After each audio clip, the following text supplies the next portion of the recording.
You said it brings reliability concerns, but there's actually more notice from Yallourn, isn't there, than there was from Liddell? Yeah, we've had obviously very good notice period here. Can I say up front though, Kieran, that my heart goes out to the workers and my thoughts are with the workers and their families at Yallourn. This is always a tough time when we see these situations. The good news is, if there is good news here, that this is a very long notice period, and that's a reform that was put in place a couple of years back to ensure that we know well ahead of time when major power stations are closing, and that gives us time to ensure that there is replacement. But the point I would make is there must be replacement with dispatchable capacity. We need to make sure that we have the affordability and reliability we need for all the households, small businesses around Victoria. But of course, the heavy industry. I mean, Victoria has been a manufacturing centre for this nation for a long, long time, and it's critical that it has access to affordable, reliable electricity.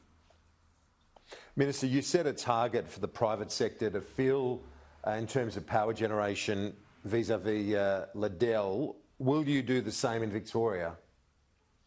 Well, we're doing the work now. It starts as of today, of course, just as we did with Liddell, to identify what the gap in the market will be, what the impacts will be on price and reliability under different replacement scenarios. We'll work our way through that, Kieran. But the point I would make is we're not going to stand by idly and watch a loss of reliability and affordability. We want to see industry stepping up, and this is the crucial point. We need to see industry making investments to replace power stations that leave the market. There's always an incentive for industry to see less affordability. I understand that. Profitability is an obvious motive at times. We want to see, though, that customers are properly looked after and that we get the affordability and reliability that all Australians deserve and the people of Victoria deserve. Is there the prospect, though, the federal government might have to build its own gas-fired power station, as you've threatened to, and that threat still stands in New South Wales? Well, I think you're jumping ahead a little bit here, Kieran. We've got this news today. I found out about it this morning, not long before you. First things first, we've got to make sure that the workers are appropriately looked after. We've got to do our own work on what the gap is here that needs to be filled. And we've got to make sure we fully understand what the options are. But as I say, our position has always been clear that we expect state governments and industry to step in, do the right thing, and of course we'll be watching very, very closely and coming to our own views sooner rather than later about what is needed and how we make sure that we get the electricity prices and reliability Victorians and Australians all deserve. Do you believe the ambitious emissions reduction policies of the Andrews government expedited the closure of Yallourn?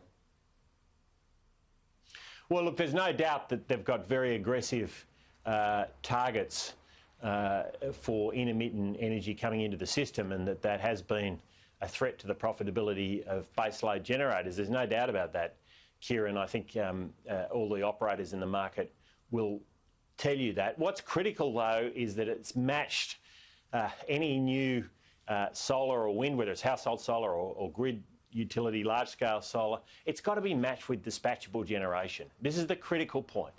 You've got to make sure that when the sun doesn't shine and the wind doesn't blow, you've got the power you need. You've got to make sure that aluminium smelters and other users, major users of energy, alongside small businesses and households, can be sure that they're going to have the energy they need, and that there's not going to be price spikes every night when the sun goes down. Now, that's a responsibility of state governments and industry, and we as a federal government will always play a role in making sure that gap is filled. We saw what happens when it's not with Northern and Hazelwood, Northern in South Australia and the Hazelwood closure, Victoria. The good news is now we have required notice periods which are much longer than they used to be, so it gives us time to work our way through this.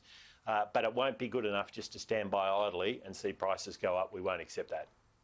The Daily Telegraph analysis of the New South Wales energy zones, it's compared to the Texas response. Is that a reasonable warning, do you think, to policymakers in New South Wales, what's transpired in Texas?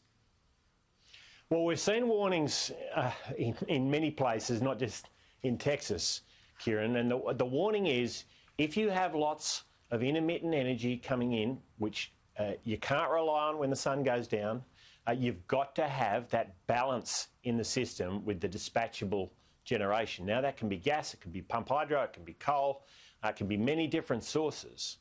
Increasingly, we're starting to see batteries moving into that market, but it's still at the they're only playing a very niche role at this point.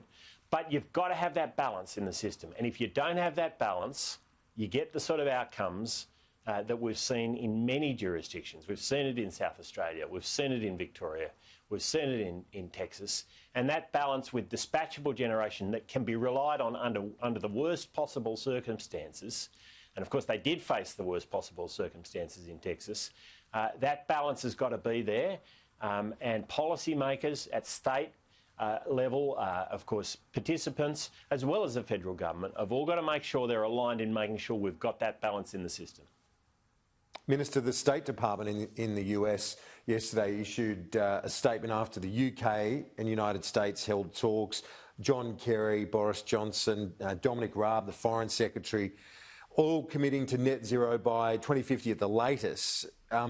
Is it fair to say the federal government has also shifted its rhetoric and its position since the Biden win? Well, we've always wanted to see net zero because it's part of the Paris Agreement, Kieran. I mean, we signed the Paris Agreement a number of years ago. As you know, we committed to the Paris Agreement when Tony Abbott was Prime Minister a number of years ago. And, of course, that's what we want to see. So the real question for everybody, whether it's the UK or the US or throughout the Asia-Pacific, our region, the real question is how to do this. That's what it comes down to. How do we do this? But most importantly, without trashing our economies, without destroying regions and jobs. And that's all about, in our view, very strong view, developing and deploying technologies, not imposing taxes.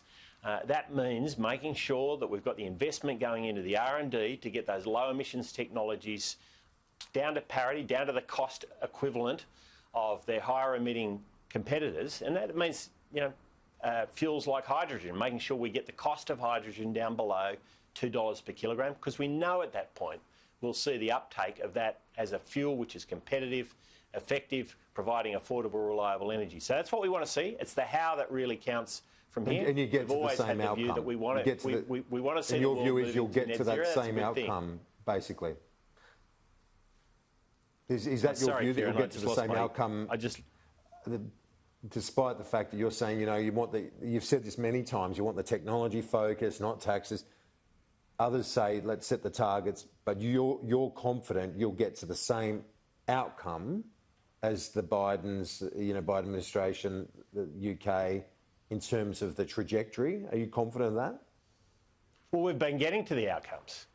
I mean, the Kyoto Agreement we beat by almost a year's worth of emissions reductions. We've seen in the last 2 years alone, our improvement in our projections has been the equivalent of taking every car off the road in Australia for 15 years. I mean, we're seeing extraordinary outcomes. The real challenge is how do we keep that going without destroying jobs, without destroying the economy, without destroying regions. It's the how here that really counts, Kieran, and that's what we're focused on, because if the how is there, if we all know how to do this, and we can do it without destroying our economies, it will happen in India, it will happen in China, it will happen throughout Southeast Asia, the United States, Europe, the UK. I mean, this will be achievable, but we've got to have those technology solutions that we know can work. We've got to maintain that affordable, reliable energy that doesn't destroy jobs. We've got to make sure that we've got those emerging technologies coming to parity with the higher emitting alternatives. That's how we'll get there, and that's what we'll continue to focus on. We know those goals, which are goals we've held, as I've said, for many years, those goals will be achievable if we achieve those technology outcomes. Just quickly, the Australian reports more than 40% of the largest companies have insufficient climate plans, only a fifth with targets aligned with goals under Paris. Just quickly, your assessment of that sort of corporate response. Well, our focus in this area has been on making sure that when someone makes a commitment, when a company makes a commitment, or indeed a state government makes a commitment, that they have a plan in place to meet that commitment. That's what we believe in very, very firmly, is that the how here is the challenge. We want to work with companies. We want to work with state governments. We want to work to make sure that we get these outcomes realised. That's our focus. We've been, of course, we've pointed out that there are many companies and others. Indeed, there are many countries around the world who have set targets without plans. They don't know how they're going to achieve them. It's the how that really counts, and we want to see that in the corporate sector here in Australia, just as we want to see it around the world.